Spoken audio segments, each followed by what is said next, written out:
Hi ഇന്നൊരു ഒഴിച്ചുകറിയാണ് കേട്ടോ നമുക്ക്. അപ്പോൾ അത് നമുക്ക് എങ്ങനെ ഉണ്ടാക്കണമെന്ന് കാണാം. അതിന് വേണ്ടി ഒരു പാത്രം അടുപ്പത്ത് വെച്ച് അതിലേക്ക് ഒരു 1.5 ടീസ്പൂൺ വെളിച്ചെണ്ണ ഒഴിച്ച് കൊടുത്തിട്ടുണ്ട്.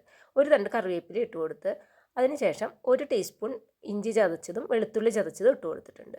ഇനി എരിവിനായിട്ട് 2 ചെറിയ പച്ചമുളകാണ് എടുത്തിരിക്കുന്നത്. അത് വട്ടനെ അരിഞ്ഞിട്ട് കൊടുത്തിട്ടുണ്ട്. ഇനി ഇതിലത്തെ മെയിൻ ഇൻഗ്രീഡിയൻ്റ് ആയ സവോള ഇട്ട് കൊടുക്കുക. ഒരു സവോളയാണ് എടുത്തിരിക്കുന്നത്. അത് ചെറുതായി കനം കുറച്ച് നുറുക്കി അത് ചേർത്ത് കൊടുക്കുക. സവോളയുടെ കളറൊക്കെ മാറി ഇനി നമുക്കിതിലേക്ക് തക്കാളിയാണ് ചേർത്ത് കൊടുക്കുന്നത്. ഒരു തക്കാളി തന്നെയാണ് എടുത്തിരിക്കുന്നത്. അത് ചെറിയ കഷ്ണങ്ങളാക്കി നുറുക്കി അതും ഇട്ട് കൊടുത്തിട്ടുണ്ട്.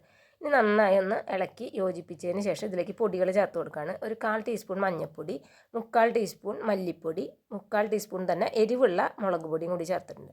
നന്നായി ഒന്ന് യോജിപ്പിച്ചതിന് ശേഷം ഇതൊന്ന് അടച്ച് വെച്ച് വേവിക്കാം.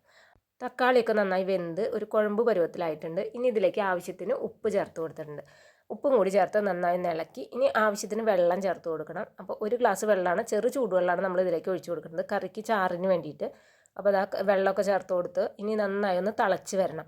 അപ്പോൾ വേണം നമുക്ക് ഇതിലേക്ക് നാളികേരം അരച്ചത് ചേർത്ത് കൊടുക്കാനായിട്ട്.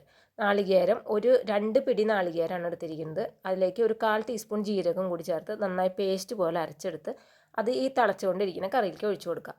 അപ്പോൾ നമ്മുടെ കറി ഏകദേശം റെഡി ആയിട്ടുണ്ട്. ഇനി നമുക്കിത് വറുത്തിട്ടാൽ മതി. ഈ നാളികേരം അരച്ച് ചേർക്കണതിന് പകരം നമുക്ക് വേണമെങ്കിൽ നാളികേര പാലും ചേർത്ത് കൊടുക്കാം കേട്ടോ.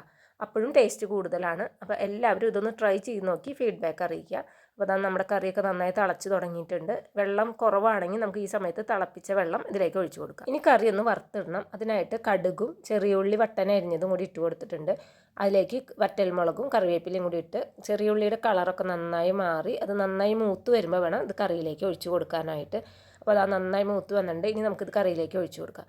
ഈ വീഡിയോ നിങ്ങൾക്ക് ഇഷ്ടപ്പെട്ടെങ്കിൽ ലൈക്ക് ചെയ്യാനും ഷെയർ ചെയ്യാനും സബ്സ്ക്രൈബ് ചെയ്യാതെ കാണുന്ന കൂട്ടുകാരെല്ലാവരും സബ്സ്ക്രൈബ് ചെയ്ത് സപ്പോർട്ട് ചെയ്യാനും മറക്കല്ലേ. അപ്പോൾ ഓക്കെ, ബൈ.